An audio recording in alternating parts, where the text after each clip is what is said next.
Star news Marathi, नवे पाऊल नवी दिशा। घाटमाथ्यावर भाजपचे आले तुफान। करंजे गटात काय म्हणतात लोक? प्रियाताई सुनील पाटील यांना मिळतोय वाढता प्रतिसाद। भारतीय जनता पार्टीचा भारतीय जनता पार्टीचा एकच वादा, एकच वादा, एकच छंद, एकच छंद, वैभव दादांचा, वैभव दादांचा, प्रियाताईंचा, प्रियाताईंचा, करंजे गावचा एकच निर्धार, मोही गावचा एकच निर्धार,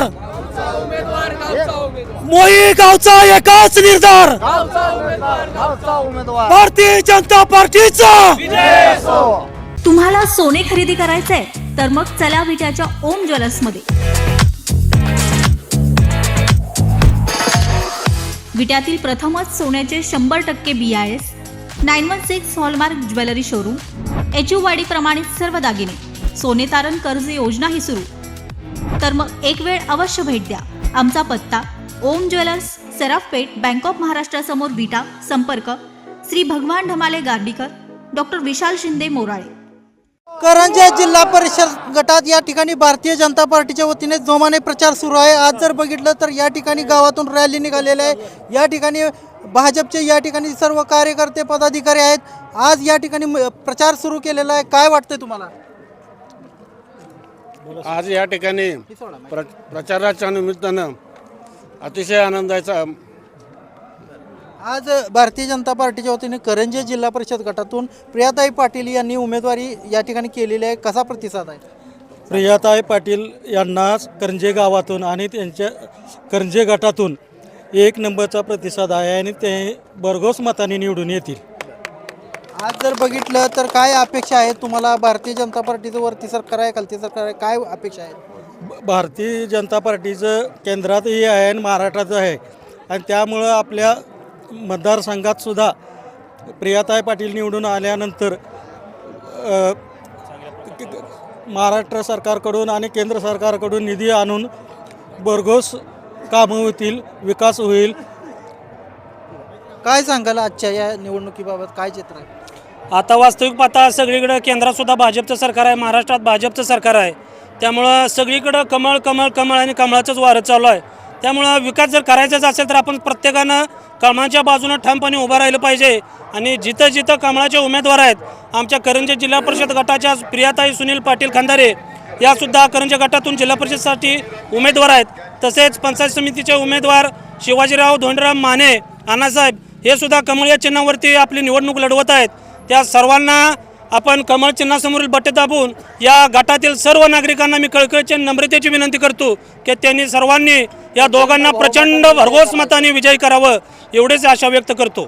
आज करंजे गावाचा उमेदवार असेल, घाटमाथ्यावरची काय परिस्थिती आहे? कारण विरोधकांनी देखील प्रचार सुरू केलेला आहे, ते देखील म्हणतात आम्ही विजय या ठिकाणी संपादन नाही। आता वास्तविक पाहता तसं बघितलं तर प्रत्येक सगळीकडं कमळाचं आणि भाजपचं वातावरण चांगल्या प्रकारचं आहे।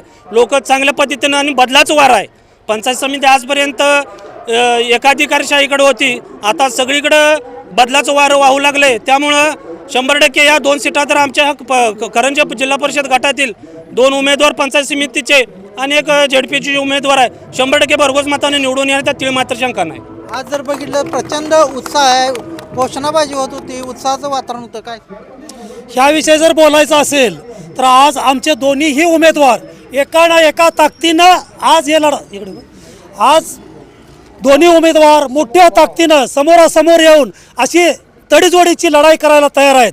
आणि त्यांना सपोर्ट करंजे गावचाच काय, हिवरे, पळशी, बेनापूर, हिवरे, पळशी, मोही, दोंडेवाडी भरपूर त्यांना प्रतिसाद आहे। आणि आजच्या स्थितीला तुम्ही जर जनसमुदाय बघत असाल, उत्साह बघत असाल तर ह्या उत्साहात काहीच कमी नाही। आणि 100% येणारच ह्यात गुलाल हा भाजपचाच असणार, ह्यात काही शंका राहणार नाही। आमदार गोपीचंद पडळकर असतील, वैभवदादा पाटील असतील, यांच्या माध्यमातून तुम्हाला काय अपेक्षा आहेत? आज आमदार गोपीचंद पडळकर साहेबांचा पुरा पाठिंबा आम्हाला आहे, वैभवदादांचा पुरा आम्हाला सहकार्य आहे, सहयोग आहे।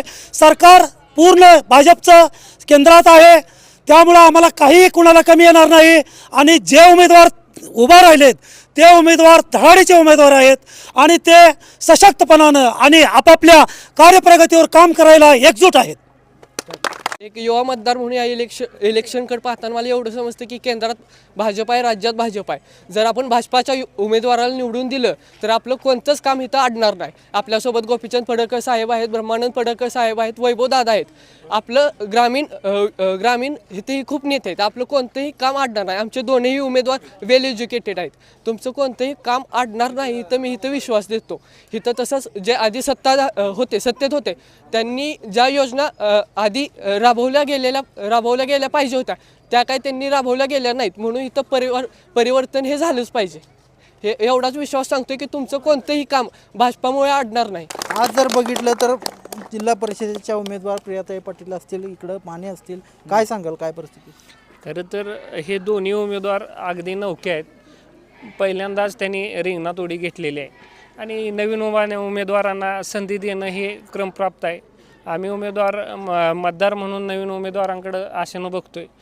गेल्या 50 वर्ष झालं पंचायत समितीचं जे सत्ताकारण आहे ते एकाच व्यक्तीच्या भोवती फिरतंय आणि त्याला कुठं तर वेगळ्या ठिकाणी आणि नवीन लोकांच्या हातून विकासाची नवीन दिशा देण्याच्या दृष्टिकोनातनं आम्ही या ठिकाणी या उमेदवारांकडे बघतोय आणि त्या दृष्टिकोनानं सगळ्यांनी निर्धार केला की नवीन उमेदवारांना मतदान देऊन विजय करायचा आहे. मी प्रल्हाद पांडुरंग माने, माजी मुख्याध्यापक रेणावी हायस्कूल, माजी चेअरमन करंजे हनुमान सोसायटी. या सध्याच्या या परिस्थितीमध्ये भाजपशिवाय पर्याय नाही. केंद्रात भाजप आहे, राज्यात भाजप आहे, जिल्हा परिषदमध्ये सुद्धा भाजप आहे. तर आपल्या पंचायत समितीमध्ये जर आपण भाजपची सत्ता आणली तर आपल्या कोणत्याही अडचणी, स्थानिक गरजा, मूलभूत ज्या गरजा आहेत प्रत्येक गावामधल्या, रस्ते म्हणा, पाणी म्हणा, अनेक शिक्षणाबाबत असलेल्या गोष्टी, या गोष्टींना कुठल्याही प्रकारची अडचण निर्माण होणार नाही. आणि एकच गोष्ट म्हणावीशी वाटते, सतत एकच गोष्ट असण्यापेक्षा जरा परिवर्तन करूया आपण. आणि परिवर्तन केलं तरच नवीन जरा कोणाला तर सत्ता देऊया, नवीन माणसाला कोणाला तर महत्त्व देऊया, कोणाला तर त्या ठिकाणी पोचवूया आपण. प्रत्येक वेळी पाहिलं तर आमच्या एकाच गटाचा, एकाच पक्षाचा, एकाच राज्य याचा पुन्हा त्या सत्तेमध्ये जर सहवास असेल तर इतर लोकांनी काय म्हणून जगायचं आहे, काय म्हणून त्यांना पुढं कुठंतरी आलं पाहिजे ना. त्यांनी कुठंतरी आपण सुद्धा यामध्ये चांगलं काम करू शकलो तर आपण सुद्धा सत्तेत येऊ शकतो, आपल्याला लोक मतदान करू शकतात असं वाटावं. आणि यासाठी या प्रिया पाटील जिल्हा परिषद गटामधनं आहेत आणि शिवाजी धोंडराव माने करंजे गटामधनं आहेत. त्या अतिशय चांगले उमेदवार आहेत, होतकरू आहेत, प्रयत्नशील आहेत. आपली कामं करण्यासाठी ते तत्पर राहतील. तर त्यांना आपण सर्वांनी मिळून मतदान करून निवडून आणलं पाहिजे. आणि ही जनता आता सध्या परिवर्तनशील झालेली आहे आणि जनता याचा निश्चितपणे विचार करून मतदान त्यांना करून ह्या दोघांनाही निवडून आणतील. भारतीय जनता पार्टीचं दोन्ही उमेदवार अतिशय सक्षम आहेत. शिवादादांनी महसूल खात्यात काम केल्यामुळं त्यांना योजनाबद्दलची चांगली माहिती आहे. त्यामुळं ती गावात योजना राबवू शकतील, म्हणजे राबवतील निश्चितपणे. आणि मुळचे उमेदवारसुद्धा सक्षम आहेत. ते सुद्धा 15 वर्ष झालं तिथं सत्ता आहे त्यांची. त्यांना त्यातली म्हणजे तिथं त्यांनी चांगल्यापैकी योजना राबवलेल्या आहेत. या गावाचा अतिशय चांगला विकास केलेला आहे. तोच विकास आपल्या या करंजे जिल्हा परिषद गटाचा होईल त्या दृष्टीनं उमेदवार सक्षम आहेत. आणि इथं आता जे उमेदवार दिलेले आहेत ते एकाच घरात ग्रामपंचायतीत आहेत, सोसायटीत आहेत, तालुका पंचायतमध्ये, प्रत्येक ठिकाणी ती कुठंसुद्धा म्हणजे मागं सरत नाही. सगळं घरातच पाहिजे, बायकोला पाहिजे, मेहुण्याला पाहिजे, बहिणीला पाहिजे, असं सगळं राजकारण चालू आहे. ही कुठंतरी थांबवण्याच्या दृष्टीनं भारतीय जनता पार्टीनं अतिशय नियोजनबद्ध आणि चांगले उमेदवार, सक्षम उमेदवार दिलेले आहेत. आणि निश्चितपणे हे उमेदवार निवडून येणार आहेत. अशा पद्धतीनं सगळीकडनं अतिशय चांगला प्रतिसाद आहे. त्यामुळं काय अडचण नाही. तुम्ही बघितलं तर घाटमाथ्यावर भारतीय जनता पार्टीमध्ये मोठा उत्साह आहे आणि 9 तारखेला आम्हीच विजय मिळवू असं त्यांनी सांगितलेलं आहे. कॅमेरामॅन अजित सोबत मी चंद्रकांत जाधव, स्टार न्यूज मराठी, खानापूर. आपल्या परिसरातील लेटेस्ट बातम्या पाहण्यासाठी स्टार न्यूज मराठी यूट्यूब चॅनलला आत्ताच सबस्क्राईब करा.